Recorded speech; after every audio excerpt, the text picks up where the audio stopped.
अस्सलाम वालेकुम, very good morning, welcome to new Pakistan. मैं हूं आपके साथ अनवर खावर। नाजरीन, प्रोग्राम के आगाज़ में हम सबसे पहले अब बात करेंगे पीसीबी के हवाले से, जहां पीसीबी ने सह फरीकी सीरीज़ कराची और लाहौर मुंतकिल करने का ऐलान किया है।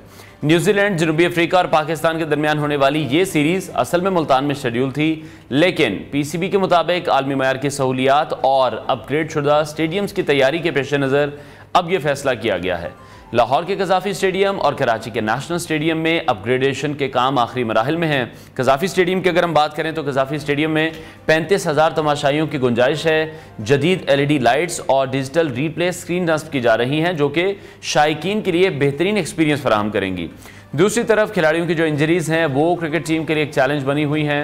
नौजवान विकेट कीपर हैं हसीबुल्लाह, जो जनूबी अफ्रीका के दौरे में इंजरी का शिकार हो गए और अब वेस्ट इंडीज़ के खिलाफ टेस्ट सीरीज़ के लिए दस्तयाब नहीं होंगे।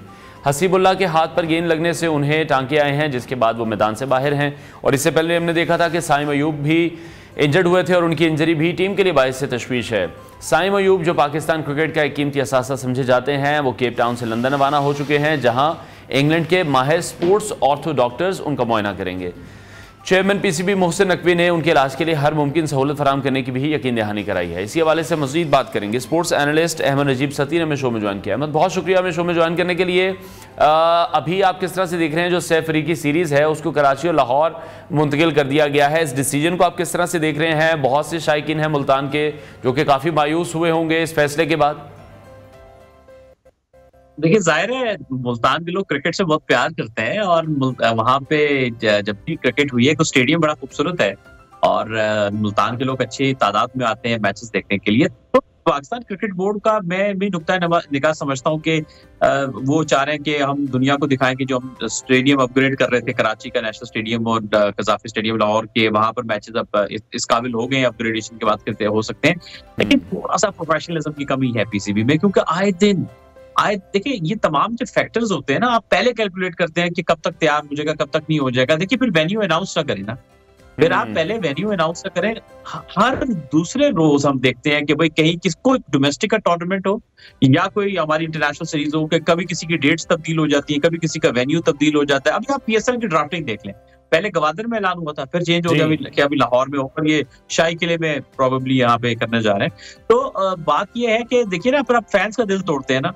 मुझे प्रॉब्लम भी पता है मुल्तान स्टेडियम का, कि मुल्तान स्टेडियम से होटल बहुत दूर है, लेकिन जो बात भी है, मेरा ख्याल है पहले जो है वो तैयारी कर लेनी चाहिए, मुकम्मल एस्टिमेट पहले पूरा लगा लेना चाहिए। उसके बाद जो है वो वेन्यू के अनाउंसमेंट करना चाहिए। और मैं एक चीज छोटी सी और ऐड करूंगा कि आगे चल के इनको छोटे जो दूसरे स्टेडियम जो गैर आबाद में कहूंगा उनको आबाद करना चाहिए, क्योंकि लोग तरसे हुए हैं उनके यहाँ क्रिकेट नहीं हो रही है। जैसे मैं बात करूंगा हैदराबाद के स्टेडियम की, शेखुपुरा स्टेडियम की बात करूंगा, जिना स्टेडियम गुजरांवाला को इस काबिल बनाए, आपको यकीन मानिए ये शायकीन कभी मायूस नहीं करेंगे।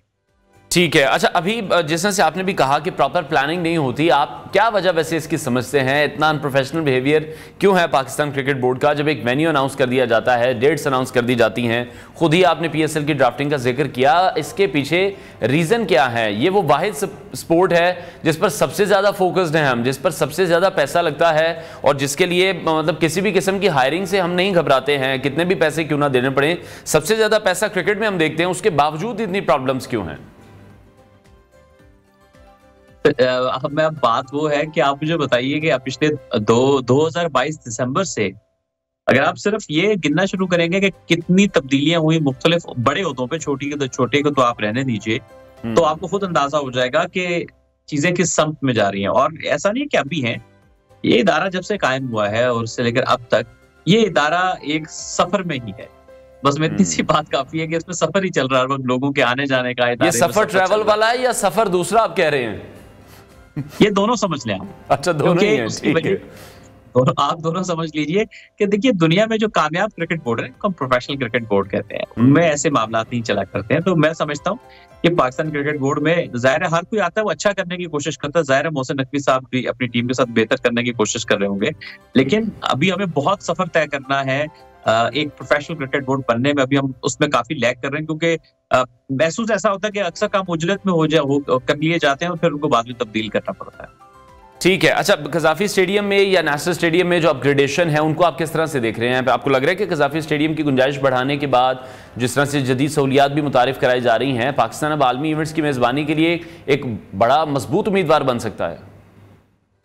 कि मुझे नहीं समझ आती कि आप जब अपग्रेडेशन कर रहे हैं तो ये मेरा ख्याल है कि करीब करीब कज़ाफ़ी स्टेडियम में पहले भी कोई 30,000 के करीब या 25 से 30 के बीच में लोग आते थे।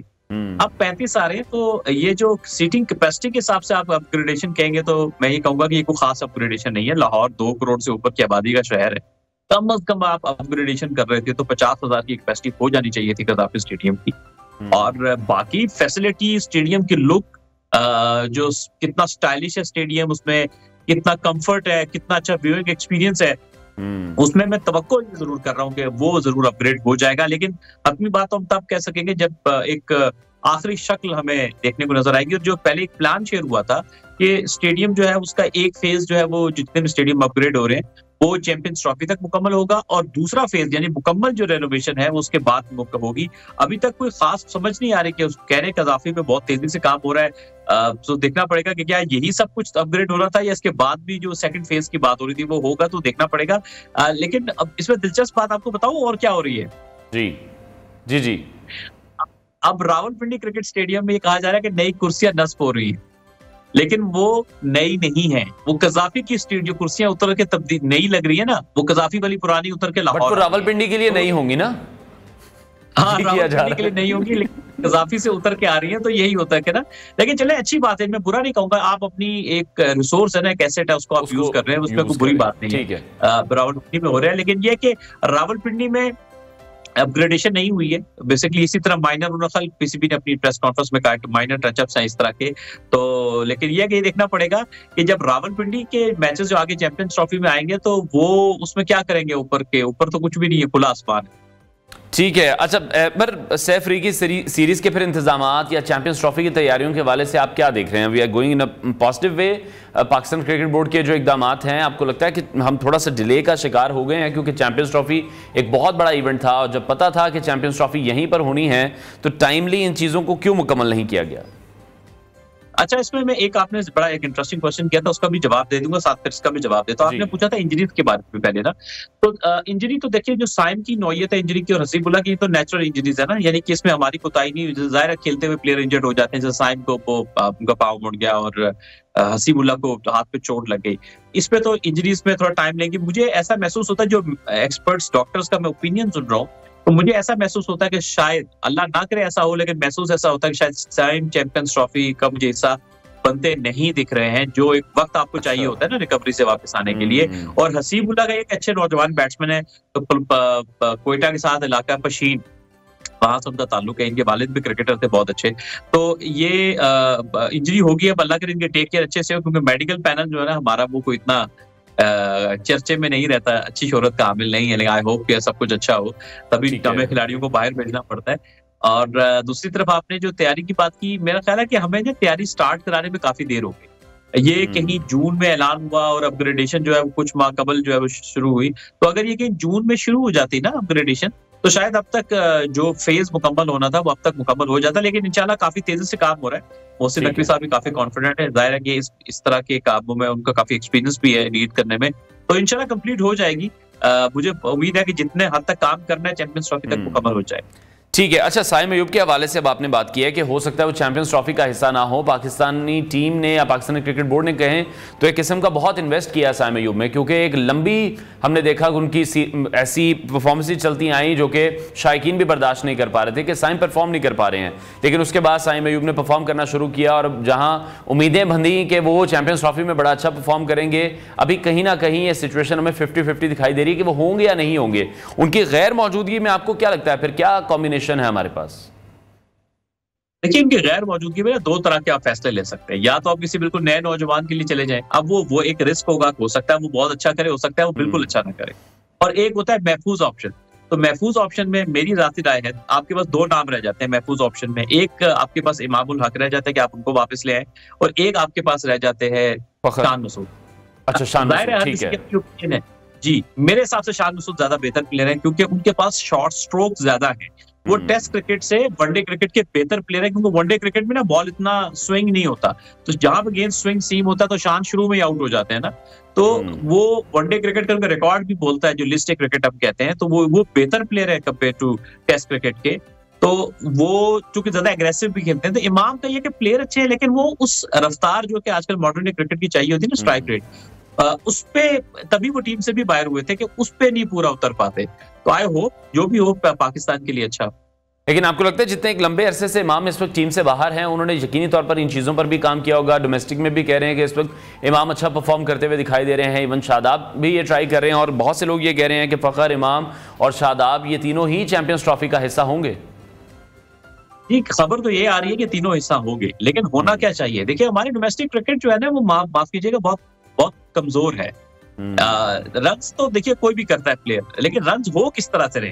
देखिए, अगर हमने पेपर निकालना ना, पेपर कि एक साल के आखिर में एक टूर्नामेंट हुए और उसमें से ये टॉप 3 थे बैट्समैन, ये टॉप 3 थे बॉलर, फिर तो किसी सिलेक्टर की जरूरत ही नहीं है। फिर एक क्लर्क को हम ड्यूटी दें कि भाई तुम एक पेपर निकालो, पहले टॉप 3 निकालो सारों के और सिलेक्ट कर लो। सिलेक्टर क्यों होते हैं? Because they are professionals. वो देखेंगे आपने रन्स किए कैसे हैं, इम्पैक्ट कितना था रन्स का, स्ट्राइक रेट कैसा था, किन मौकों पे, कितने क्रूशल मौकों पे रन्स किए, कितने क्रूशल मौकों पे विकेट्स लिए हैं। विकेट तो बहुत सारे लेते हैं ना, वो बारीक नुक्ते होते हैं जिसके ऊपर एक प्रोफेशनल बंदा परखता है, जांचता है, कंपेयर टू के सिर्फ एक हम लिस्ट निकाल लेंगे ये टॉप 3 पर है।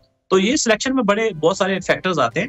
तो हम ये नहीं कहेंगे प्लेयर अच्छे नहीं है, प्लेयर सारे अच्छे हैं, लेकिन ये है कि जो आपको आपकी टीम को रिक्वायरमेंट है ना, ऊपर टॉप ऑर्डर में दुनिया में जितनी बड़ी टीम है ना, उनके पास हाई इम्पैक्ट प्लेयर है, एग्रेसिव प्लेयर है जो कि एग्रेसिव खेल सकें। तो मेरा ख्याल ये है कि पाकिस्तान को थोड़ा इम्पैक्ट प्लेयर की तरफ जाना चाहिए, वरना तो सेफ क्रिकेट के ऊपर ये है कि फिर तो थोड़ी मुश्किल हो जाएगी। ठीक है। अच्छा, बहुत एक लंबे अरसे से हम देख रहे हैं कि मोहम्मद रिजवान जो हैं उनको बिल्कुल भी रेस्ट नहीं करवाया जा रहा। अब हसीबुल्लाह के इंजर होने के बाद आप समझते हैं उन पर भी मजीद दबाव होगा, क्योंकि मुसलसल क्रिकेट वो खेल रहे हैं? क्या उनके लिए इतनी मुसलसल क्रिकेट खेलना मुनासिब है? देखिए, ये प्लेयर टू प्लेयर डिपेंड करता है कि आपकी फिटनेस कैसी है। हर बंदे की अपनी एक जिस्म की एक सलाहियत होती है कि वो कितना प्रेशर बर्दाश्त कर सकता है। अब आपने रिजवान की एक चीज देखी होगी कि रिजवान को अक्सर मैचेस में वो बैक का प्रॉब्लम होता था, बैटिंग करते हुए अक्सर उनको वो हैमस्ट्रिंग खींच जाता था। और कई टेस्ट मैचेस में रिजवान ने सरफराज उनके साथ ऐसा बैकअप विकेट कीपर अगर अवे टूर पे होते थे तो वो छोड़िए उन्होंने विकेट कीपिंग, और सरफराज अहमद जो है उन्होंने बीच में आके विकेट कीपिंग की है as a backup wicket keeper. तो मेरा ख्याल है कि रेस्ट भी जरूरी है। एग्जैक्टली उनकी बॉडी की क्या सिचुएशन है तो मेडिकल पैनल बताएगा, लेकिन हसीबुल्लाह एक अच्छी चॉइस थे, यानी आपने इनको साथ रखा हुआ था कि कभी उनको रेस्ट करा दिया, हसीबुल्लाह को खिला दिया। तो अब चूंकि हसीबुल्लाह नहीं है तो अब देखना पड़ेगा क्या ये उस्मान खान की तरफ जाएंगे, वो ही एक ऑप्शन होंगे सेकंडली अभी, क्योंकि हालांकि हमारे पास और भी विकेट कीपर बैट्समैन हैं, लेकिन शायद एतमाद करने की बात है। रोहेल नजीर है इस्लामाबाद से, इस्लामाबाद रीजन के प्लेयर है, वो भी अच्छे विकेट कीपर बैट्समैन है। तो रेस्ट तो जरूरी है। देखिए, एक क्योंकि प्लेयर T20 क्रिकेट बहुत खेलते हैं, अब क्रिकेट बहुत ज्यादा हो गया, सारा साल के 365 दिन कहीं ना कहीं क्रिकेटर किसी न किसी की क्रिकेट की तरह की क्रिकेट में मसरूफ रहते हैं, तो कहीं ना कहीं प्लेयर को रेस्ट चाहिए होता है, मेंटली भी और फिजिकली। ठीक है, बहुत शुक्रिया। स्पोर्ट्स एनालिस्ट अहमद नजीब सती हमारे साथ इन कॉन्वर्सेशन थे। नाज़रीन, ब्रेक लेते हैं, ब्रेक के बाद आपको दोबारा ज्वाइन करेंगे।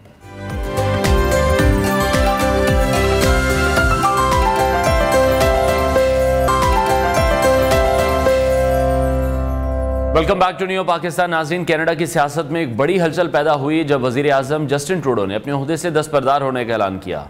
उनके इस्तीफे के बाद मुल्क की पार्लियामेंट मुअत्तल कर दी गई है, जबकि लिबरल पार्टी 24 मार्च तक अपने नए रहनुमा का इंतखाब करेगी और जस्टिन ट्रूडो की जगह भारतीय निजात अनीता आनंद को मुमकिन उम्मीदवार के तौर पर भी देखा जा रहा है, जो कि मौजूदा वज़ीर ट्रांसपोर्ट भी हैं और पार्टी के अंदर मजबूत हिमायत रखती हैं। इस सियासी बहरान के दौरान बैनुल-अक़वामी सतह पर भी मामलात काफ़ी गर्म हैं, ख़ासतौर पर अगर हम बात करें अमरीकी सदर डोनाल्ड ट्रंप के हवाले से, जिनके हालिया मुतनाज़ा बयानात और इक़दामात के बाद ट्रंप ने कनाडा को अमरीका की 51वीं रियासत बनाने की तजवीज़ भी दी है और तिजारती टैरिफ आयद करने की धमकी दी है, जिस पर जस्टिन ट्रूडो ने दो टोक अंदाज में जवाब दिया कि कनाडा कभी अमरीका में ज़म नहीं होगा। हम इन तमाम मामलों पर तफसीली गुफ्तगू करेंगे। हमारे साथ कनाडा में मुकीम सीनियर सहाफ़ी बदर मुनीर चौधरी साहब मौजूद हैं, जो इस सूरत पर रोशनी डालेंगे। बदर साहब, बहुत शुक्रिया हमें शो में ज्वाइन करने के लिए। सबसे पहले बताइएगा कि जस्टिन ट्रूडो के इस्तीफे के पीछे वजूहात क्या हैं? ये जो उनका फैसला था, ये अंदरूनी सियासी दबाव का नतीजा है? क्योंकि अगर उनके इमेज के हवाले से बात की जाए तो बहुत पॉजिटिव इमेज था उनका। जी, बहुत शुक्रिया।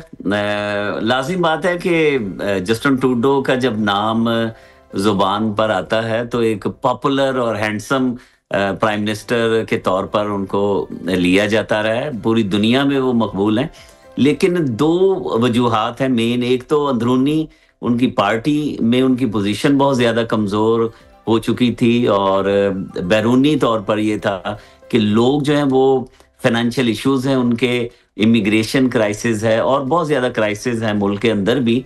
और तीसरा जो है वो जो कंजर्वेटिव पार्टी अपोजिशन वो चाह रही थी कि उनके खिलाफ नो कॉन्फिडेंस मूव आए, और जो इनकी इत्तेहादी जमात है एनडीपी, उनके लीडर जगमीत सिंह ने हमायत से पीछे हटने का ऐलान कर दिया था। तो ये तीन बड़ी वजूहात हैं जिनकी वजह से उनको ऐलान करना पड़ा कि वो इस्तीफा दे रहे हैं। गवर्नर जनरल से उनकी मुलाकात हुई, उसमें उन्होंने कहा कि वो पार्लियामेंट को 24 मार्च तक रोकना चाहते हैं, पास करना चाह रहे हैं। तो 24 मार्च के बाद कनाडा में एक सियासी मंजरनामा तब्दील होगा। उसके बाद क्या होता है, नो कॉन्फिडेंस मूव आती है। बहरहाल इस साल जो है वो अक्टूबर में इलेक्शन होना थे मामूल के मुताबिक, लेकिन उससे पहले इलेक्शन हो जाएंगे यहाँ। लेकिन बल साहब, आपको किस तरह से लगता है लिबरल पार्टी की, अगर हम उस हवाले से बात करें, उनकी जो पार्टी की एक जिसे हम कह सकते हैं कि ट्रूडो की क़यादत के बगैर वो किस तरह से अपनी पोजीशन बरकरार रखेंगे? ट्रूडो जो है वो अभी पॉपुलर नहीं रहे कनाडा के अंदर। इस वजह से ही जो उनकी कॉकस है, अरकान पार्लियामेंट है लिबरल पार्टी ऑफ कनाडा के, उनकी अंदर से ही डिमांड थी कि जस्टिन ट्रूडो हटेंगे तो शायद लिबरल पार्टी की कुछ सेविंग हो जाए। तो अभी आज भी इजलास हुआ है ऑटवा में पार्टी का, और इसी हफ्ते में एक और अहम इजलास होगा। और जो नाम सामने आ रहे हैं, जो उम्मीदवारान सामने आ रहे हैं, उनमें से कोई एक शख्स, खातून या मर्द जो है वो लिबरल पार्टी की क़यादत संभालेगा। जस्टिन ट्रूडो तो आप समझें कि अब पार्टी जो है ना उनको कबूल कर रही है, और अगर जस्टिन ट्रूडो के साथ लिबरल पार्टी इलेक्शन में आती तो बहुत ज़्यादा नुकसान हो सकता था। इसी वजह से पार्टी ने फैसला किया है कि अपने लीडर को हटा दिया जाए, तब्दील कर दिया। ठीक है। अच्छा, दूसरी तरफ हम देख रहे हैं कि कुछ बयानात का सिलसिला भी जारी है, जिसमें अमेरिकी सदर डोनाल्ड ट्रंप सरफहरिस्त हैं। जिस तरह के बयानात वो दे रहे हैं, वो ये चाह रहे हैं कि कनाडा को अमेरिका की काबन भी रियासत बना दिया जाए। कुछ धमकियां भी उन्होंने दी हैं, साथ साथ ये भी कहा तजारती टैरिफ जो है वो धमकियां लगाई हैं। उसका कनाडा की मईशत और सियासत पर आपको क्या लगता है, कितना असर पड़ सकता है? अभी ऑफिस उन्होंने अपना ज्वाइन नहीं किया, लेकिन फ्रंट फुट पर आकर खेल रहे हैं अमेरिकी सदर। मेरा ख्याल है एक स्मार्ट मूव कर रहे हैं डोनाल्ड ट्रंप। सदारती मनसब बाकायदा जब वो संभालेंगे, ये धमकियां हैं, लेकिन पहले जब उन्होंने जस्टिन ट्रूडो से मुलाकात की थी, जस्टिन ट्रूडो अमेरिका गए थे, जब वो कामयाब हुए तो उनको कह दिया था ये गवर्नर हैं, और गवर्नर एक स्टेट का हेड होता है। और फिर उनके जो स्टेटमेंट आ गए, अभी जो गुज़िश्ता रोज बाकायदा प्रेस कॉन्फ्रेंस में उन्होंने ऐलान कर दिया कि इकोनॉमिक फोर्स के जरिए वो कनाडा को बहुत ज्यादा कमजोर कर देंगे, और बेहतर ये है कि 51st स्टेट बन जाए कनाडा। इसको कुछ लोग तो मजाक के तौर पर ले रहे हैं, लेकिन जब बार बार एक अमेरिकन प्रेसिडेंट इलेक्टेड जो हैं वो बयान दें, तो अब कुछ लोगों ने यहाँ पर भी सीरियस लेना शुरू कर दिया। जैसे ओंटारियो जो सूबा है सबसे बड़ा कनाडा का, उसके प्रीमियर हैं डग फोर्ड। उन्होंने तो जवाबी पेशकश की है, काउंटर ऑफर जिसको हम बोलते हैं। उन्होंने कहा कि अलास्का या हम एक दो और स्टेट हम खुद खरीद सकते हैं। उन्होंने कहा कि हमारे होते हुए इस तरह मुमकिन नहीं है। मेरा ख्याल है जो डोनाल्ड ट्रंप कनाडा से जो एक्सपोर्ट और इंपोर्ट के मामलात हैं उन पर बहुत ज्यादा सख्त टैक्स आयद करना चाहते हैं। जब उनका पहला दौर था सदारत का, उसमें भी एल्यूमिनियम, स्टील, लंबर और कनाडा से जाने वाली जो अमेरिका जाने वाली अशिया थी उन पर उन्होंने टैक्स आयद कर दिया था। फिर नेगोशिएशन हुई और मामलात कुछ बेहतर हुए। लेकिन मुझे ऐसे लगता है कि वो जो बॉर्डर्स हैं कनाडा और अमेरिका के 8,891 जो सबसे लॉन्गेस्ट बॉर्डर है दुनिया का, उसमें वो चाहते हैं कि इलीगल स्मगलिंग, असला, ड्रग जो है वो इधर उधर ना जाए। ये जो स्मगल होती हैं चीजें वो रुक जाएं। इस वजह से उनके बयानात बहुत ज्यादा सख्त हैं। लेकिन अभी प्राइम मिनिस्टर जस्टिन ट्रूडो ने, दूसरी क़यादत ने सख्त बयानात दिए हैं कि ऐसा मुमकिन नहीं है। बिल्कुल ऐसी उन्हीं बयानात के हवाले से मैं जानना चाह रहा था कि अब दोनों तरफ से जो बयानबाजी का सिलसिला है वो जारी है। इन बयानात के तनाजुर में आपको क्या लगता है कनाडा की जो खारजा पॉलिसी है उसका फ्यूचर आप किस तरह से देख रहे हैं? चूंकि जो कनाडा में जो पॉलिटिकल अभी सिनेरियो वो चेंज हो रहा है। अभी चूंकि लिबरल पार्टी बहुत ज्यादा कमजोर है, इस साल जो इलेक्शन होंगे वो कंजर्वेटिव पार्टी के जीतने का इम्कान है, प्राइम मिनिस्टर चेंज हो जाएंगे और जो अपोजिशन लीडर है मौजूदा पियर पोलियो वो प्राइम मिनिस्टर हो सकते हैं कनाडा के। तो अगर ये हुकूमत चेंज हो गई, प्राइम मिनिस्टर चेंज हो गए, पार्टी चेंज हो गई, तो वो ज्यादा बेहतर अंदाज में डोनाल्ड ट्रंप से मुज़ाकरात, डायलॉग, नेगोशिएशन करेंगे और मामला कुछ बेहतर हो सकता है। ठीक है। अच्छा बदर साहब, कुछ लोगों का ये भी कहना है, जैसे अनीता आनंद का नाम आ रहा है लिबरल पार्टी के एक नए रहनुमा के तौर पर, और वो प्राइम मिनिस्टर की जो एक वज़ारत उस्मा संभालने की भी उम्मीदवार हो सकती हैं। आपको क्या लगता है? बहुत से लोग कह रहे हैं कि इंडिया अपनी लॉबिंग में कामयाब हो गया है, ट्रूडो के खिलाफ वो जो लॉबिंग कर रहे थे। ऐसा नहीं है। अनीता आनंद के अलावा जो है वो काफ़ी उम्मीदवारान हैं और ये इंडियन आज़ाद खातून है, मिनिस्टर है इस वक्त। मेरा ख्याल है कि इंडियन मीडिया ने इसको ज़्यादा उछाला है इस नाम को, और बहुत ज़्यादा नाम है और ज़्यादा मजबूत कैंडिडेट हैं। ये उम्मीदवार तो होंगी, लेकिन मेरा नहीं ख्याल कि ये लिबरल पार्टी के लीडर के तौर पे कामयाब हो सके। बहुत शुक्रिया सीनियर सहाफ़ी बदर मुनीर चौधरी साहब, हमारे साथ इन कॉन्वर्सेशन थे। नाज़रीन, ब्रेक लेते हैं, ब्रेक के बाद आपको दोबारा ज्वाइन करेंगे।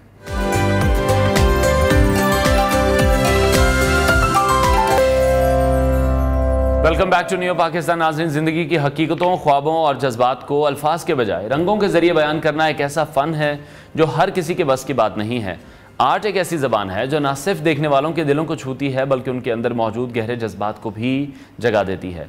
आज हम बात कर रहे हैं एक उभरती हुई आर्टिस्ट जोनिया खान की, जो अपनी मुनफरिद पेंटिंग्स के ज़रिए कहानियाँ सुनाती हैं। जोनिया खान एक ऐसी नौजवान फ़नकारा हैं जिनकी तस्वीरें किसी मुख्तसर कहानी की तरह हैं। उनके काम में हकीकत, ख्वाब और तख़य्युल का हसीन इम्तज़ाज पाया जाता है। हमारे साथ स्टूडियोज़ में मौजूद हैं, आपकी भी उनसे मुलाकात करवाते हैं। जोनिया साहब, बहुत शुक्रिया मैं शो में ज्वाइन करने के लिए। अस्सलाम वालेकुम। आपका भी शुक्रिया बहुत बहुत कि आपने मुझे मौका दिया यहाँ आने का। Thank you so much. You welcome. आप ये आर्ट का जो शौक़ था, ये सफ़र था, ये कब शुरू हुआ और कैसे शुरू हुआ? एक्चुअली मेरे घर में मेरी बड़ी सिस्टर हैं जिनको शौक़ था आर्ट का, और उनको देखा देखी मुझे शौक़ पैदा हुआ। बेसिकली मेरे घर में हर बंदा आर्टिस्ट है, कोई फैशन डिज़ाइनर है, कोई मेकअप आर्टिस्ट है, तो मेरी सारी सिस्टर को ये था। उनको देख के बेसिकली मुझे शौक़ पैदा हुआ और आज मैं कर रही हूँ अभी तक इस काम को। ठीक है। और अब कितना टाइम आपको हो गया प्रोफेशनली इस फील्ड में? प्रोफेशनली तो मुझे 3-4 साल हुए हैं। बेसिकली मैं करती थी, शुरू से कर रही हूँ, बच्चों के लिए स्केचिंग वगैरह बनाती थी, कैरेक्टर्स वगैरह। तो आहिस्ता आहिस्ता फिर पेंटिंग की तरफ गई, इंस्टीट्यूट वगैरह ज्वाइन किए, ऑयल पेंटिंग सीखा काम मैं खुद से ज़्यादा किया है। खुद से ज़्यादा, ठीक है। तो कैसा एक्सपीरियंस रहा, मतलब ओवरऑल ये एग्जीबिशंस का एक्सपीरियंस कैसा रहा? एग्जीबिशन का तो बहुत अच्छा एक्सपीरियंस रहा है, लेकिन जहाँ तक अगर पाकिस्तान में बात की जाए पेंटिंग्स की, आर्ट की, तो इतना स्कोप नहीं है उसका। हालांकि हमसे भी बहुत बहुत अच्छे आर्टिस्ट हैं यहाँ, लेकिन जितनी मेहनत होती है उसका फल उतना नहीं मिलता है। फल उतना नहीं, जो फल आप जैसे कह रही हैं वो इन टर्म्स ऑफ फाइनेंस हम समझें, जी जी, या इन टर्म ऑफ एप्रिसिएशन है कि लोगों की तरफ से भी एप्रिसिएशन उस तरह से नहीं है? हाँ, ऐसे ही है। लोग एक्चुअली बहुत कम होते हैं जो आर्ट को समझते हैं। ये एक बड़ी और उसकी वजह से वो जब आके हमारी आर्ट की चीज़ को 5-10 रुपए में बात करते हैं तो बड़ी इंसल्ट फील होती है कि हमारी मेहनत भी नहीं मिलती हमें। अच्छा, ठीक है। आपकी जो अपनी सबसे पसंदीदा फेवरेट मतलब पेंटिंग है वो कौन सी है, उसके पीछे क्या स्टोरी है? मेरी पेंटिंग्स ऐसी कोई नहीं है जो मेरी फेवरेट ना हो। मैंने जितनी कैलीग्राफी अभी तक की हैं, उनकी जो आयात हैं वो मेरी मोस्ट फेवरेट हैं, और मैं भी आपने देखा भी हो, दिखाया भी हो टीवी पे, तो मैं कैलीग्राफी को ज़्यादा पसंद करती हूँ। इसके अलावा मुझे ये है कि मैं कलर जो है मेरे फेवरेट हैं, तो मैं उन रंगों से खेलना पसंद करती हूँ और कोशिश करती हूँ जो मैं सोचती हूँ उनको मैं कैनवस पे उतारूँ। ठीक है। अभी कुछ पेंटिंग्स हमारे पास स्टूडियो में भी आपकी मौजूद हैं, जो हम स्क्रीन पर भी दिखा रहे हैं अपने नाज़रीन को, तो इस हवाले से मैं थोड़ा सा ब्रीफ कीजिएगा। ये जो मैंने पेंटिंग बनाई हुई है, ये मेरी मोरक्कन एम्ब्रॉयडरी है वहाँ की। तो मुझे बेसिकली ट्रैवल और बहुत करना पसंद है, तो कल्चर जो है जगह जगह का, उनको मैं बहुत, मुझे अट्रैक्ट करते हैं वो। तो वो फिर आके ये है कि मैं कैनवस पे कोशिश करती हूँ उतारने की, तो मैंने ये बनाई है। इसके अलावा ये जो ये डिकोपॉज आर्ट है, ये आजकल बहुत ट्रेंड में है, ये उन लोगों के लिए है जिनको स्केच करना नहीं आता, पेंसिल से एक लाइन नहीं खींचनी आती, तो वो पेपर वर्क होता है जो बेसिकली किया जाता है। तो ये जिनको बिल्कुल भी आर्ट की समझ नहीं है वो बेचारे फिर ये है कि पेपर्स लेके उनको बना लेते हैं, तो उसे बेसिकली डीकोपॉज में कन्वर्ट किया गया है आर्ट को, और वो आजकल पाकिस्तान में बहुत इन है। ठीक है, अच्छा आपकी इंस्पिरेशन कौन रहा है, किस आर्टिस्ट को आप फॉलो करती रही हैं?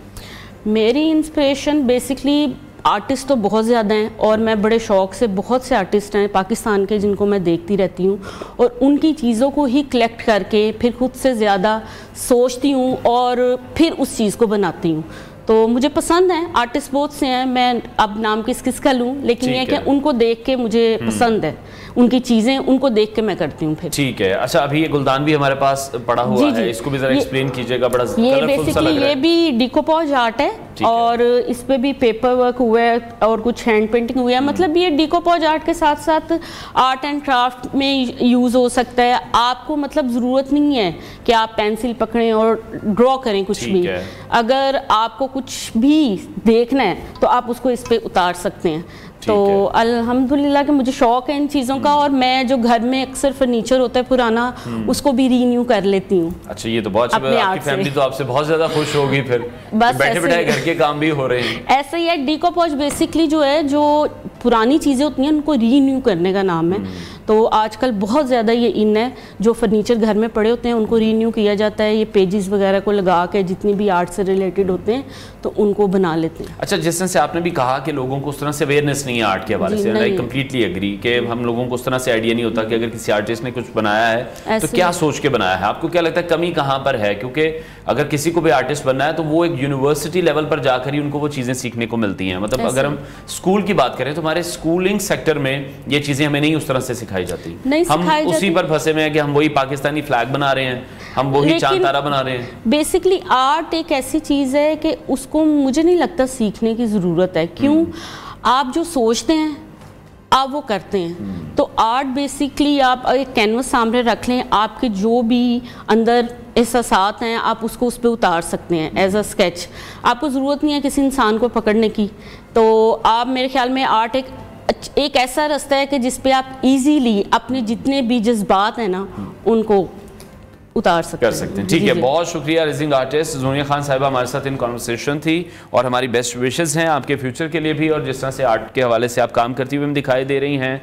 हमें तमाम ऐसे आर्टिस्ट उन्हें प्रमोट करना चाहिए जो कि कहीं ना कहीं हमें नालान दिखाई देते हैं कि हम लोगों को अवेयरनेस नहीं है आर्ट के हवाले से, और उनके काम को जब ऑब्वियसली हम ख़रीदने जाते हैं या हम देखने जाते हैं तो हम उसको समझ नहीं पाते हैं, या जाने अनजाने में हम उनके आर्ट की वो कीमत लगा बैठते हैं जिसकी वजह से आर्टिस्ट भी काफ़ी नाराज़ हो जाते हैं। ब्रेक लेते हैं नाजरीन, ब्रेक के बाद आपको दोबारा ज्वाइन करेंगे। Welcome back to new Pakistan. नाज़रीन, पाकिस्तान की सियासत में एक बार फिर से अहम मोड़ आया है जब पाकिस्तान पीपल्स पार्टी के चेयरमैन बिलावल भुट्टो जरदारी ने वफाकी काबीना में शमूलियत की पेशकश मुस्तरद कर दी। इस फैसले ने हुक्मरान इत्तेहाद के मुस्तकबिल पर सवालात उठा दिए हैं। बिलावल भुट्टो जरदारी ने नायब वज़ीर आज़म और वज़ीर ख़ज़ाना इसहाक़ डार से मुलाकात के दौरान अपने तहफ़्फ़ुज़ात का इज़हार किया और मुस्लिम लीग नून की हुकूमत पर शिकवा किया कि हुकूमती फ़ैसलों में पीपल्स पार्टी को एतमाद में नहीं लिया जाता। उन्होंने ख़ास तौर पर पंजाब में हुकूमत साजी और दीगर अहम मामलात में मुस्लिम लीग नून के किरदार पर तहफ़्फ़ुज़ात का इज़हार किया। ज़राए के मुताबिक इस मुलाकात में पंजाब में पावर शेयरिंग के मुआहदे पर भी बातचीत हुई, लेकिन बिलावल भुट्टो जरदारी ने अपनी पार्टी की तरफ से बढ़ते दबाव की निशानदेही की कि पाकिस्तान पीपल्स पार्टी को हुकूमती मामलात में मुशावरत से बाहर रखा जा रहा है। और बारहा हमने देखा कि ये पाकिस्तान पीपल्स पार्टी की तरफ से ये मुशावरत के हवाले से बातें की जाती रही हैं। जबकि चेयरमैन पाकिस्तान पीपल्स पार्टी के तर्जुमान बैरिस्टर मुर्तज़ा वहाब ने बिलावल भुट्टो जरदारी की वज़ीर आज़म शहबाज शरीफ से मुलाकात की तरदीद की थी। ये सूरत हाल ऐसे वक्त में सामने आई है जब दोनों जमातों के दरमियान सियासी हम आहंगी की ज़रूरत पहले से कहीं ज़्यादा अहम हो चुकी है। पीपल्स पार्टी ने अपने तहफ़्फ़ुज़ात के बावजूद मुस्लिम लीग नून की हुकूमत की हिमायत की है और अहम आइनी तरामीम में कलीदी किरदार अदा किया है, लेकिन हुकूमती फैसलों में शराकत दारी के फुकदान ने पार्टी के अंदर अदम इत्मीनान पैदा कर दिया है। बिलावल भुट्टो जरदारी के इस इनकार के सियासी असरात क्या होंगे? क्या मुस्लिम लीग नून और पीपल्स पार्टी के ताल्लुकात मजीद ख़राब हो सकते हैं और क्या ये हुकूमती इत्तेहाद के लिए ख़तरा बन सकता है? आज के प्रोग्राम में हम इस हवाले से बात करेंगे। आमिर इलियास राणा साहब सीनियर तजियाकार में शो में ज्वाइन कर रहे हैं। आमिर साहब, बहुत शुक्रिया हमें शो में ज्वाइन करने के लिए। बिलावल भुट्टो जरदारी की जानिब से वफाकी काबीना में शमूलियत से इनकार के पीछे आप क्या समझते हैं? क्या बुनियादी वजूहात हो सकती हैं? क्या पीपल्स पार्टी की जो तहफ़्फ़ुज़ात हैं वो मुस्लिम लीग नून के साथ इत्तेहाद को नुकसान पहुँचा सकते हैं? हाँ जी, बहुत शुक्रिया। इशू यही है कि आप इत्तेहादी भी हैं और नखरा भी दिखा रहे हैं, और आपने इत्तेहाद के जो फ़वाइद तहरीरी तौर पे तय किए थे, जिसमें सदारत पाकिस्तान, चेयरमैन सेनेटशिप, 2 गवर्नर, बलोचिस्तान में हुकूमत लेना, सिंध में ज़ाहिर एब्सोल्युटली मेजॉरिटी उनकी है, जिस तरह पंजाब में मुस्लिम लीग नून की है, तो ये तो बराह रास्त थे। फिर कुछ मुआहदा है तहरीरी तौर पे कि जो बोर्ड्स बनेंगे मुख्तलिफ इदारों के सरकारी, उनके अंदर पीपल्स पार्टी की नुमाइंदगी होगी। और पंजाब में असल में ख्वाहिश उनकी उस तरह है कि जैसे अब आपने स्टार्ट में कहा कि जी काबीना में वो शमूलियत से माजरत कर ली, मुझे नहीं पता कि ये पेशकश भी थी कि नहीं थी, क्योंकि ये तय नहीं है मुआहदे में कि आपको कैबिनेट में लिया जाएगा, क्योंकि पीपल्स पार्टी को यही फ़ायदा है कि हुकूमत के फ़वाइद समेटे जाएं और अपोजिशन के तौर पर तनकीद की जाए। और जब जब कहीं आप देखें जो सालाना तरक्याती प्रोग्राम है जो 1600 अरब रुपए का था, जो कम करके 1100 पे लाए और फिर 1050 अरब रुपए पे लाए, उसके अंदर मुराद अली शाह ने कटौती नहीं होने दी। बिलावल भुट्टो ने मिल के बाकी सूबों का कट गया, विफाक का कट गया, जो मेरी इतलात हैं। और वो ये भी कह रहे हैं कि जो इमरान खान ने अपने दौरे वजारत उज़्मा में सिंध का हिस्सा काटा था, वो भी आप हमें वापस करें। अच्छा, अब वो सलीके तरीके से बात चल रही है। पंजाब में उनका ख्याल ये है, जिस तरह सिंध में इन्होंने अपने ज़िले और तहसीलें अपने MNA MPs में बांट रखी हुई हैं कि वो स्याह सफ़ेद के मालिक हैं, तो जहां इनके MNA MPs जीते हैं, जहां इनका ख्याल है कि हमें पंजाब में हिस्सा मिलना चाहिए, वो उसी तरह मिले। तो वो मरियम नवाज ना PMLN के लोगों को दिया उन्होंने अपने MNA MPs को। वो कहते हैं कि आपके जो काम हैं वो हम इंतज़ामिया से कहेंगे कि वो तरजीही बुनियादों पर होने चाहिए, लेकिन अगर आप ये समझें कि ये ट्रांसफर पोस्टिंग इस तरह की हो कि वो आपकी मर्जी के मुताबिक काम करें, तो ये मुमकिन नहीं है। अभी तक मरियम नवाज उस पर बराह रास्त रजिस्ट कर रही हैं, उनकी इंतजामिया भी रजिस्ट कर रही है कि हम आपको बिल्कुल इक्वल पार्टनर्स की तरह लेके चलेंगे, जैसे PMLN चल रही है, खुद हमारे अपने लोग। अब 2-3 हफ्ते पहले इनकी एक मीटिंग गवर्नर हाउस पंजाब में हुई और उसमें इन्होंने 217 तबादलों की एक लिस्ट दी, ऑफिसर्स और ऑफिशियल्स की, जो इन्होंने अपनी मर्जी के लगवाने के लिए दिए थे। तो बताया गया कि उनमें से 97 पे अमल दरामद हो चुका हुआ है। ठीक है, तो वो शरह PMLN से ज्यादा थी।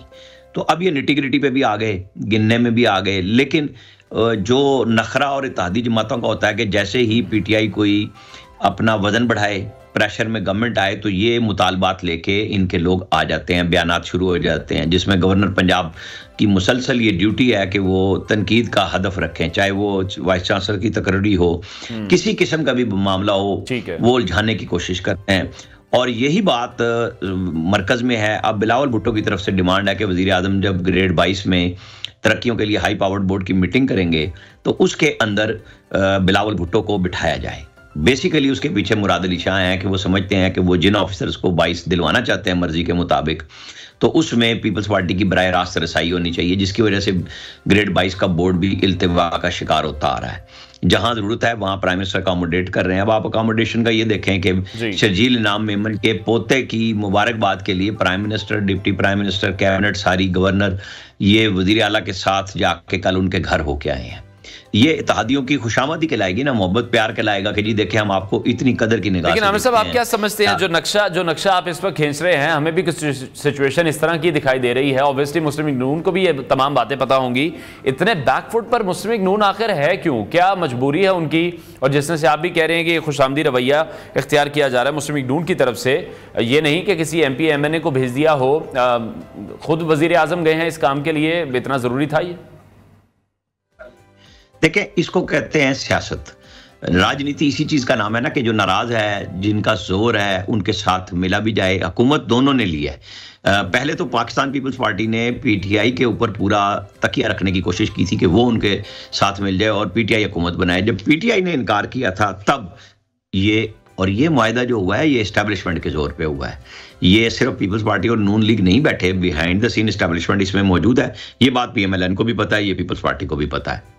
जो चीजें तय हुई, जो फ्रूट्स दोनों को मिल गए, अब है पाकिस्तान की मईशत को लेके चलने का नाम। अब ये नहीं है कि आप एक सिमत पे खड़े हो जाएं आके, सारी बुराइयां लेके आप आम इंतखाबात में भी जा चुके। बिलावल भुट्टो की सारी तज़हीक आमेज़ मैं समझता हूँ तकरीरें भी उन्होंने सुनी, और उसके बावजूद बिलावल की, मैं आपको वो फिक्रे बता रहा हूँ, बिलावल प्राइम मिनिस्टर से बिल्कुल नाराज नहीं है। वो समझते हैं कि वो अकोमोडेट कर रहे हैं उन्हें हर तरह से, लेकिन पार्टी का जो दबाव है। फिर परसों प्रेसिडेंसी में जो मीटिंग हुई, इसहाक डार उसमें थे, मोहसिन नकवी थे उसमें, आदम नज़ीर तारड़ थे, बिलावल थे और आसिफ अली जरदारी थे।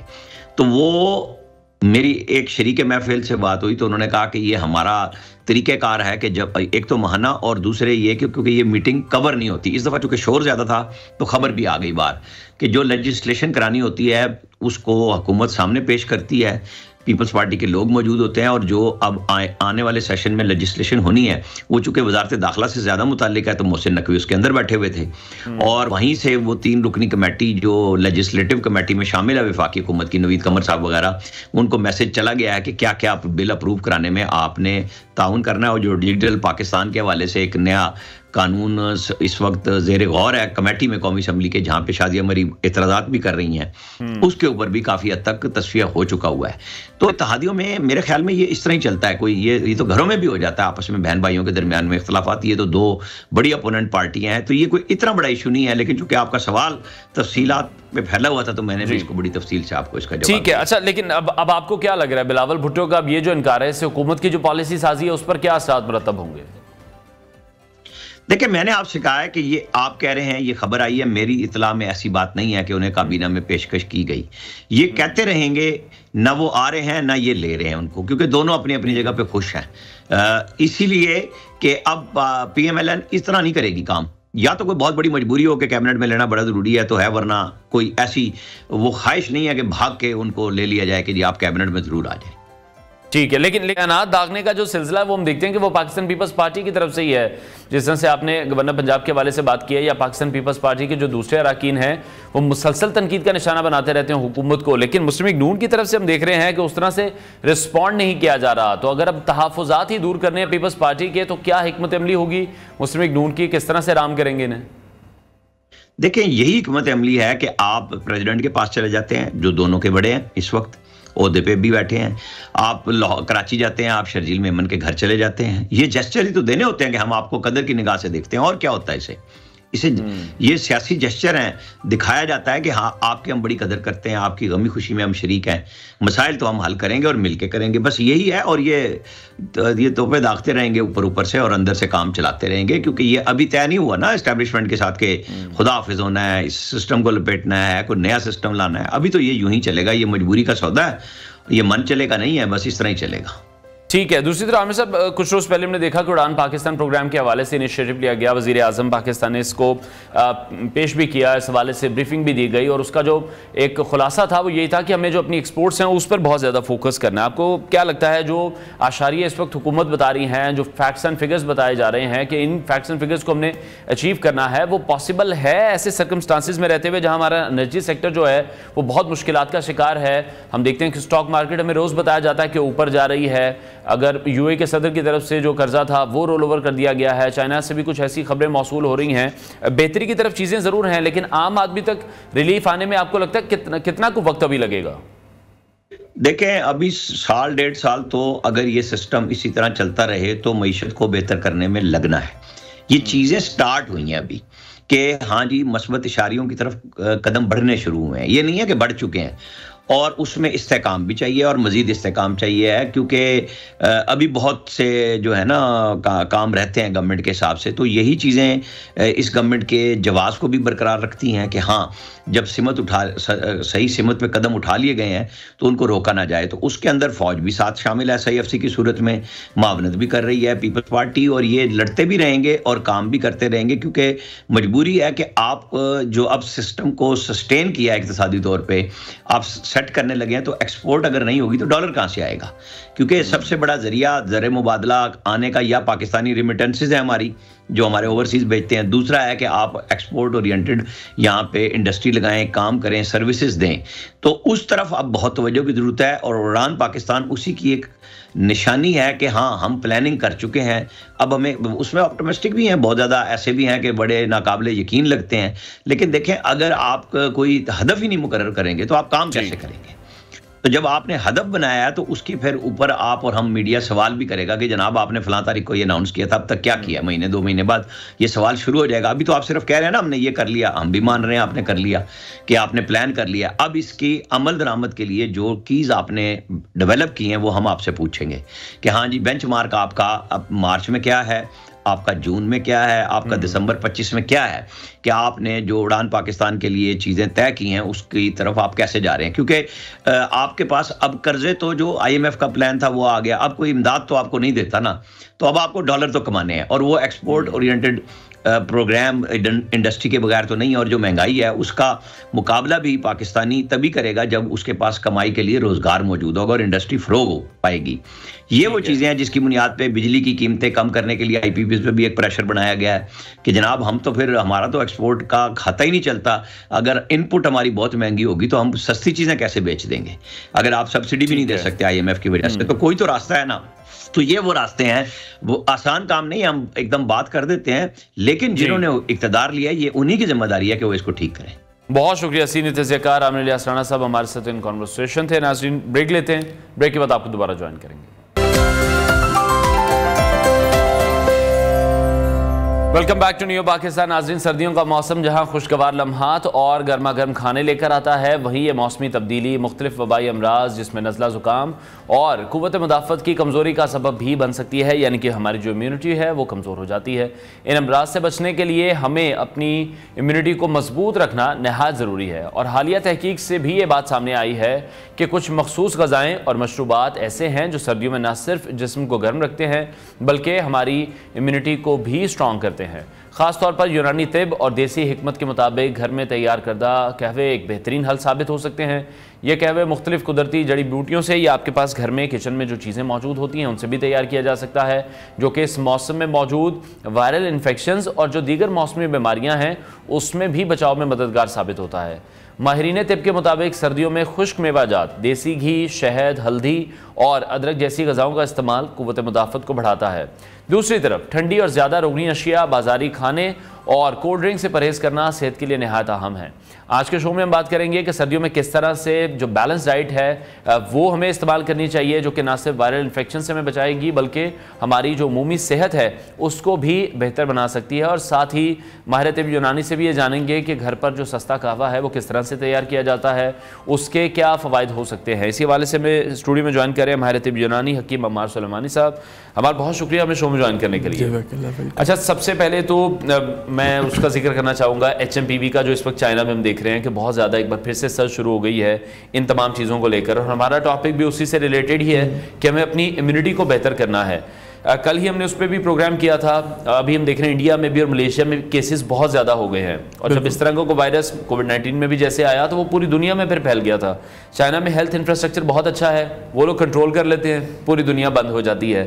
इस सिचुएशन को मद्देनजर रखते हुए सबसे पहले बताएगा कि हमें कौन सी चीज़ें अपनी डाइट में फ़ौरन इस्तेमाल करनी चाहिए। अच्छा, इसमें हम देखते हैं कोविड-19 में भी जो है वो बाकी दुनिया में जो मोर्टेलिटी रेट था वो ज़्यादा था कंपैरेटिवली पाकिस्तान के। उसमें कुछ मिजाह में लोग यूं भी कहते थे कि हम शायद 2 नंबर चीज़ें खाने के आदी हो गए, हमारी इम्यूनिटी ज़्यादा बूस्ट हो गई है, इम्यूनिटी सिस्टम ज़्यादा बूस्ट हो गया। तो वो बहरहाल एक अपनी जगह एक फैक्ट था, बहरहाल ये सिर्फ मजाक नहीं था, लेकिन बहरहाल तो लेकिन वैसे जो है आपको शायद जहन में हो, मैं हमेशा ये बात करता हूँ कि हमें बजाय के बीमार होने के बाद तबीब के पास जाने के, हमें पहले से अगर हम अपनी इम्यूनिटी पे काम करें, बल्कि काम नहीं करना होता है, एक नेचुरल चीज़ होती है जो आप अपनी जितना ज़्यादा फितरत के करीब रहेंगे आपकी इम्यूनिटी उतनी अच्छी रहेगी।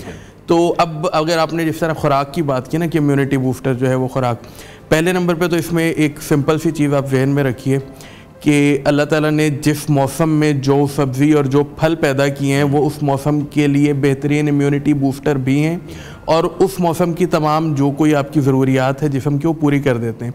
आजकल आप अगर किसी सब्ज़ी की दुकान पे जाएँ ना तो आपको जो जो चीज़ें मिलेंगी जो आजकल सर्दी के मौसम की हैं वो सारी आपके लिए इम्यूनिटी बूस्टर हैं। फॉर एग्जांपल आप रूट वेजिटेबल्स देखते हैं, मतलब गाजरें आपको नज़र आएंगी, मूलियाँ नज़र आएंगी, शलजम नज़र आएगा, चुकंदर नज़र आएगा, ये सारे इनमें बीटा कैरोटीन होता है, मतलब जो विटामिन ए बनाता है, और विटामिन ए जो है वो इम्यूनिटी के लिए बहुत अच्छा है। फिर आप फलों की दुकान पे जाते हैं तो वहाँ पे आपको मौसमियाँ नज़र आएंगी, किन्नू, माल्टे, ये सारा विटामिन सी है, ये भी आपकी इम्यूनिटी के लिए बहुत अच्छा है। इसके अलावा एक चीज़ जो यहाँ पे अभी इतनी ज़्यादा कॉमन नहीं है वो मशरूम्स हैं। सर्दियों में मशरूम्स जो हैं ये बहुत अच्छा, बहुत ज़्यादा फ़ायदा देता है आपको। मशरूम्स का सूप अलबत्ता आपको बहुत सारे होटल्स में सर्दियों में मिल जाता है।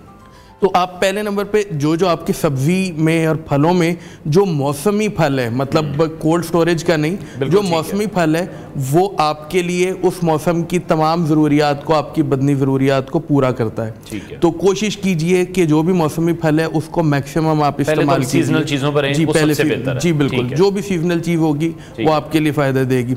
इसके अलावा सर्दियों में नट्स का इस्तेमाल, जैसा भी आपने बताया, तो बस ये है कि नट्स के इस्तेमाल में आपको एतदाल रखना चाहिए कि आप फॉर एग्जांपल काजू है, आप 2 या 3 दाने खा लेते हैं।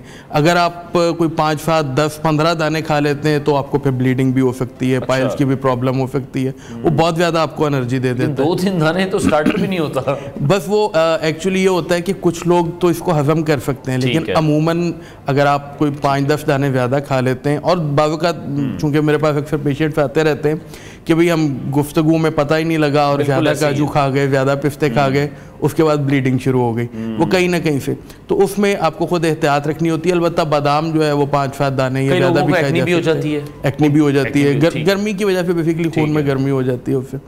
तो इसके अलावा सर्दियों में जो है जो अमूमन इस्तेमाल होता है बहुत ज़्यादा वो शहद है, वो बहुत अच्छी चीज़ है। ठीक है कि आप शहद जो है उसको अपनी रूटीन की डाइट के अंदर, चाहे वो आप पानी में डाल के लें, चाहे वो आप चाय में डाल के लें, या वैसे आप रोटी के साथ खा लीजिए, तो ये चीज़ें अमूमन जो इस्तेमाल होती हैं। इसके अलावा अंडा, उबला हुआ अंडा हो या कोई भी हो, बॉयल्ड हो, फ्राइड हो, जो भी हो, आपको अंडा, ये मतलब ये चीज़ें वो हैं जो आपको सर्दी से बचाव के लिए नेचुरली आपको जो है वो। फिर अदरक और लहसुन, अदरक की आपने शुरू में बात की गालबन, अदरक जो है बहुत अच्छी चीज़ है। हमारा सबसे पहले ध्यान जो है वो कामों पे जाता है। जी बिल्कुल। बहुत से लोगों को है कि हमारा वजन भी कम हो, हमारी इम्यूनिटी भी स्ट्रांग हो जाए, और हमारा जो डाइजेशन सिस्टम है, क्योंकि सबसे मेजर प्रॉब्लम आई गेस हम लोगों का सबका डाइजेशन प्रॉब्लम ही है। जी बिल्कुल। अच्छा, आपने कहवे की अब बात की है ना, तो मैं आपको एक जनरल सा कहवा बता देता हूँ साथ के साथ, कि वो उसके लिए कोई शर्त नहीं है कि बीमार बंदा पिए, या वो हर बंदा अगर मेरा ख्याल है सर्दियों में पीता रहे, तो मेरा नहीं ख्याल कि वो किसी को कोई भी प्रॉब्लम करेगा। सिर्फ 3-4 चीज़ें, एक लौंग, वो भी किचन में अवेलेबल होती है। ठीक है, यानी कि सारी किचन आइटम्स आप बताने लगे हैं। ऐसा नहीं है कि पंसारी पे जाएं और ये वाली जड़ी बूटी लें, ये ऐसा कुछ करें। 3-4 चीज़ें जो मैं आपको बता रहा हूँ ये किचन आइटम है। किचन आइटम, लौंग और दालचीनी, ठीक है, और अदरक और पुदीना, मतलब 2-3 लौंग ले लीजिए, 1-आध इंच जितनी दालचीनी ले लीजिए, थोड़ी सी अदरक और पुदीना, उसकी फ्रेश पुदीना हो तो ज़्यादा अच्छा है, उसकी पत्तियां बाद में उसको दम, मतलब ये आप कहवा अगर लेते रहे ना तो ये आपके इम्यूनिटी बूस्टर भी है, आपको नज़ला ज़ुकाम से भी बचाता है। मतलब ये आप रूटीन में अगर लें, आपको चर्बी, इतने ज़्यादा फ़वायद हैं कि मतलब मैं एक पूरा प्रोग्राम इसके फ़ायदों पे कर सकता हूं। बताइएगा अमर साहब, ये हम डेली पी सकते हैं इसको? हाँ, ये बिल्कुल, इसमें कोई, देखिए ये सारी चीज़ें आपके किचन में भी होती हैं, आपके खाने में भी डलती हैं, सिर्फ उसका आपने कहवा बना के पीना है, इसमें शहद भी ऐड कर लीजिए तो सोने पे सुहागा है। अच्छा, तो ये इसका फ़ायदा ये है कि ये बेसिकली इम्यूनिटी बूस्टर भी है, वज़न भी आपका कंट्रोल करता है। अच्छा, इसके अलावा एक और चीज़, वो यहाँ पे मतलब बहुत सारी कमर्शियल भी बहुत सारी कंपनीज बना रहे हैं, हम भी आबे फवाद के नाम से बनाते हैं, वो बड़ा अच्छा इम्यूनिटी बूस्टर भी है और वज़न को भी कंट्रोल करता है। वो 5 चीज़ों का मुरक्कब है, आपको बहुत सारे मतलब जगहों पे ये नज़र आ रहा होगा। एक अदरक, लहसुन, शहद, सेब का सिरका और लेमू का रस, ये बहुत सारे लोग, बहुत सारे इदारे भी बना रहे हैं, ये आप घर में भी बना सकते हैं। इसमें कोई इसकी ब्रांडिंग हम देखते हैं कहीं ना कहीं, रिक्शों के पीछे ये दिल की बंद शरियाने खोल देता है, ऐसे ही है। ये बेशक फौरी तौर पे ना भी खोले, जाहिर है आहिस्ता आहिस्ता टाइम लगता है उसके अंदर, लेकिन बहरहाल ये इम्यूनिटी बूस्टर भी बहुत अच्छा है, लिपिड्स को भी कंट्रोल करता है, कोलेस्ट्रॉल, ट्राइग्लिसराइड, वेट को भी कंट्रोल करता है, और आपके अंदर प्रोबायोटिक्स भी आपकी आंतों में पैदा करता है, जो हम एंटीबायोटिक से ख़त्म करते जा रहे हैं। अच्छा, ये मुझे बताइएगा हमारे साहब, क्योंकि हमारे यहाँ जो हार्ट अटैक की रेशियो है बहुत ज़्यादा बढ़ती जा रही है, जी जी, तो ये जो अभी आपने बताया, ये 5 चीज़ों का जो मुरक्कब है, डज इट एक्चुअली वर्क? क्योंकि बहुत से डॉक्टर से भी मेरी बात हुई, तो उन्होंने कहा कि जो आर्टरीज में आपके क्लॉट्स जम जाते हैं वो किसी भी मेडिसिन से क्लियर नहीं होते हैं। जब तो अब सिंपल इसमें यूं है कि अगर तो 100% ब्लॉक हो गई है कोई भी, वहाँ पे तो फिर प्रॉब्लम होती है। सेकेंडली ये ज़हन में रखिए कि जो उसके अंदर क्लॉटिंग होती है या अगर उसके अंदर कोई वो जम जाता है तो वो भी कोई दिनों में नहीं जमता, और जब आपने उसको मेडिसिन से क्लियर करना होता है तो वो भी दिनों में नहीं होता। बिल्कुल ठीक है। मतलब आपको अपनी डाइट भी चेंज करनी होती है, फिर आहिस्ता आहिस्ता जो है, तो इससे फ़र्क तो पड़ता है, इसमें तो कोई शक नहीं है। हाँ, लेकिन ये अगर आप कहें कि जी 1 महीने में क्लियर हो जाएगा या 2 महीने में, टाइम पीरियड आप कोई नहीं दे सकते, लेकिन इन चीज़ों का, इन तमाम चीज़ों का कोई नुकसान नहीं है, सिवाय इसके कि आप इनको बिल्कुल खाली पेट या खाली मैदे इस्तेमाल ना कीजिए कि आपको तेज़ाबियत या जलन या हार्ट बर्निंग वगैरह में इजाफा करें। अदरवाइज इनका कोई नुकसान नहीं है, फ़ायदा ही है, हर तरह से फ़ायदा ही है। ठीक है। अच्छा, बच्चों की अगर स्पेसिफिकली हम बात करें या बुजुर्गों की हम बात करें, उनके लिए सर्दियों में क्या आप सजेस्ट करना चाहेंगे? क्योंकि बच्चों के थोड़ा से मूड स्विंग्स की प्रॉब्लम है, बुजुर्ग भी फिर ऑब्वियसली वो बच्चे ही बन गए होते हैं, तो उनको भी समझाना मुश्किल हो जाता है। तो कौन से ऐसे खास मशरूबात या कौन सी ऐसी खास ग़िज़ा जो उनके लिए बड़ी बेहतर हो? मशरूबात और ग़िज़ाएँ तो जो भी मैंने आपको बताई हैं सेम ही रहेंगी सबके लिए, तकरीबन ऑलमोस्ट। बस ये होता है कि क्वांटिटी बच्चों के लिए ज़रा कम होती है उसकी, बुज़ुर्गों के लिए भी जो है वो कुछ चीज़ों को कम लेना पड़ता है।